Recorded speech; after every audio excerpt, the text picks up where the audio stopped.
একদিন বিশ্বনবী বললেন, বান্দার কোনো হক আল্লাহ কোনোদিন ছেড়ে দেয় না। আল্লাহর হক আল্লাহ মাফ করে, বান্দার হকের মাফ নাই। যদিও আমি নবী, আমার উপর যদি কোনো হক থাকে বলো, আমি দিয়ে দেব।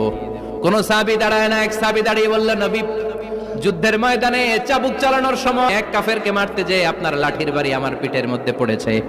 আপনি যেহেতু এই কিসাসটা আদায় করতে চান, আপনার পিঠে আমি লাঠির বাড়ি মেরে এটারে শোধবোধ করে দিতে চাই। বিশ্বনবী বললেন, আসো, তুমি এসে আমার পিঠে লাঠি দিয়ে চাবুক দিয়ে বাড়ি মারো। সাহাবী বলে, ও নবী, যখন আপনি আমার চাবুকটা পিঠের মধ্যে মেরেছেন, আমার পিঠে তখন জামা ছিল না। আপনি যদি যথা নিয়মে কিসাসটা আদায় করতে চান, আপনার জামাটা খুলেন, খালি পিঠের মধ্যে বাড়িটা মার। সাইয়েদনা ওমরে ফারুক হাদের জামা এরকম পড়তে শুরু করছে, আয় এদিকে আয়। বিশ্বনবী বললেন, ওমর থামো, মারতে দাও। বিশ্বনবী উনার জুব্বাটা উপরের দিকে উঠালেন, পিঠের মধ্যে বাড়ি দেওয়ার জন্য ওই সাহাবীকে ডাকলেন। ওই সাহাবী বিশ্বনবীকে পিছন দিক থেকে জড়িয়ে ধরে ওই